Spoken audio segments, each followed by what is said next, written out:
Hi, Chris. This is Christine. Hi, Christine. And my wife is sitting here. Her name is Roxanne. Hi, Roxanne. How are you? Hey. Good. So I finally was able to pull up that article and looked it over to see what you're referring to. And so I can reassure you that there is not a doctrine change in teaching that Jesus came to earth to tell about Jehovah's name.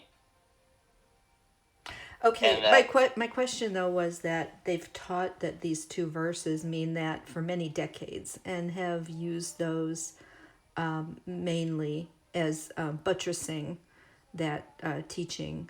So there is a change here in their interpretation of John 17:6 and 26. I've never seen them say Jesus was not referring to the personal name of God here.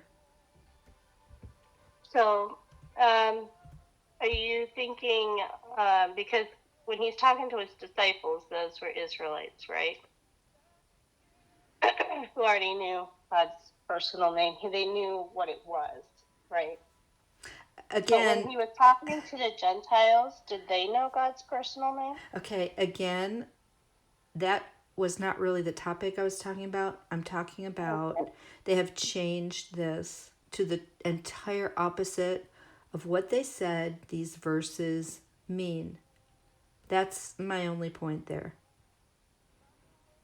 So what I got out of this was that when Jesus was talking to the Jews here, they already knew his name. That's so what Jesus was. Yeah, I see where you're going. You're just reiterating what Roxanne said. But that's the interpretation that has been the mainstream Christian interpretation here for literally 2,000 years. So it's nice to see them moving to Christendom interpretation on John 17:6 and 26.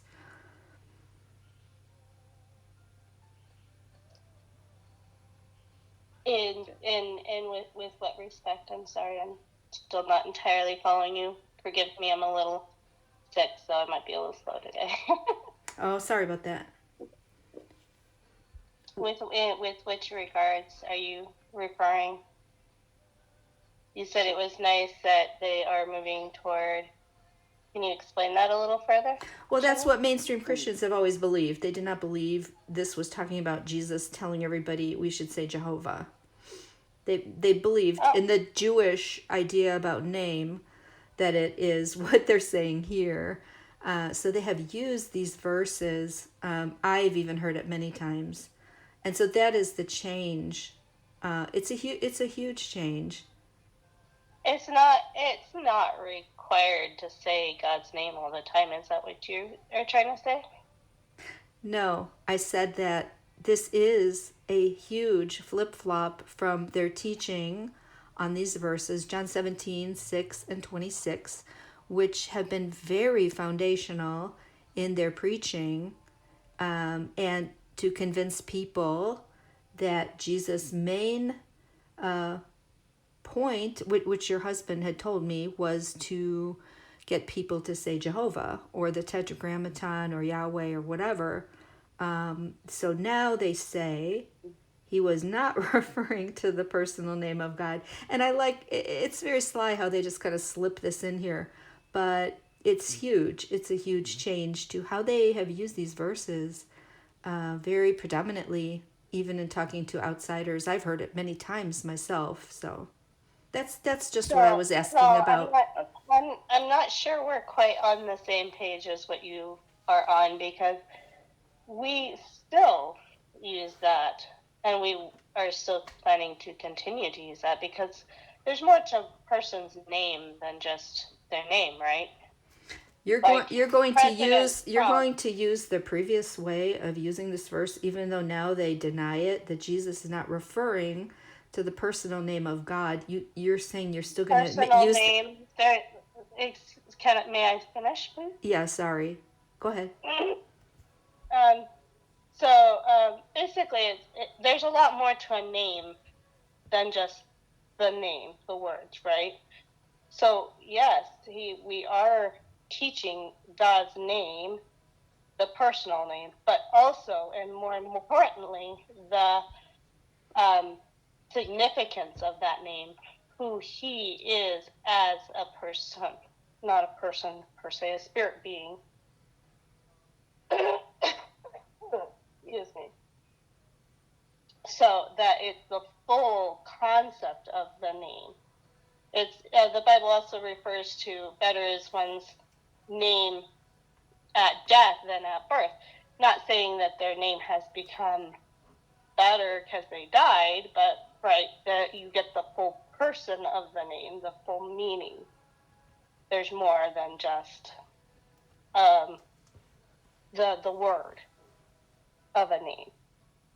That's what that paragraph was bringing out. I can't keep reiterating what the point I'm making is, but I tried. I guess you're not really agreeing with this point, but it's so clear here. I've never seen this stated in any of their literature that these verses. Do you have somebody that you're talking to regularly, or are you just like, do you have somebody that regularly comes and talks to you, or I've done a study before with Jehovah's Witnesses. I gotcha. Mm-hmm. I gotcha. Yeah. Are you? Because I mean, this would be a much easier conversation if, like somebody who already studies with you, kind of already has a full grasp of where you're at and what you've already talked about, and because it's hard to really build on something that we don't know what we've already discussed, right? No, it's a very simple question. They've been saying this for decades, that these verses mean that Jesus was talking about God's personal name. That's all I'm asking about. No, I don't think it would be easier in a study or something like that. It's not really a multi-layered kind of question. It's just a question. It's saying the opposite of what they've always said about these verses. Now, sometimes they have included that information that name can represent all that the person is. But I've never seen them deny that this means he's talking about God's personal name. That's my only question. I guess I don't see that there's actually a question there. You've already answered your own question. I don't think so. What do you think, Chris? Yeah, I mean,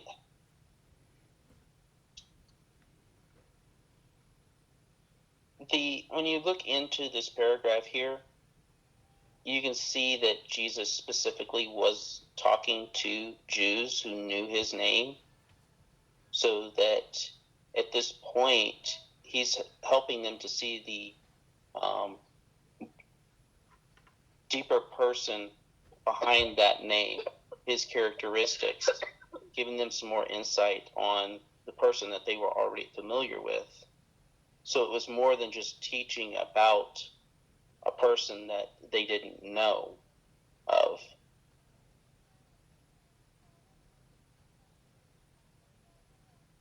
Okay, that's okay. I'm just trying to get my question across. I don't think it's really coming across with you guys, but I just wanted to try. They have such a whole history of similar flip-flops of saying one thing, then changing it to another. One person made a document of 141 pages of their historical retractions, changes to the opposite, things like that. It's called flip-flops and changes over the history. So this is just another one that I've noticed. Okay, I can give your number to somebody else, and you can inquire the same question to them. That way you're not just getting it from myself and my wife. Yeah, well, maybe someone who could acknowledge it's even a question. That seems very obvious to me, because I'm not bought in to the idea that they're the only channel of truth on earth. And I know you all must agree with the faithful slave. So that would make it very difficult to even understand this question. Your mind can do things of just blocking it out because it's very uncomfortable. And I bet you've used this verse with Gentiles to teach them that Jesus wanted, them to say Jehovah. And that not only that, the organization has used these verses in that way to prove that they're the only truth. They make such a core belief about that. So I think it's very difficult to even, kind of really let it enter your mind. But that's okay. I was just thought I would try. Yeah, I'm sorry I was not able to answer your question, but Yeah. I will definitely see what we can do to help that. Yeah, and they have a whole article called "Changes That Disturb People" about another group changed some trivial thing, and they said, "Wow, how do you believe you can trust them?" And in 10 years, we thought we had the absolute truth. In 10 years, it might be something totally different. But of course, that only applies to other groups. One person I know did a research on what group has made the most changes, and it was Jehovah's Witnesses by far, while at the same time claiming that the spiritual food comes from Jehovah. So, if you're not willing to kind of really look into that, there's not much to really discuss, because I know what your belief is about their authority. Yeah. Well, and again, I do apologize for not being able to answer that, and I hope you have a good rest of the day. Yeah, try to see it just on its face, that change, and try to see it how someone else is seeing that after being told that many times by Jehovah's Witnesses. Okay? Okay. Okay, thanks for talking. Nice to meet you, Roxanne. I hope you feel better. Thank you. Okay, I can hear it. Okay, God bless you. Bye.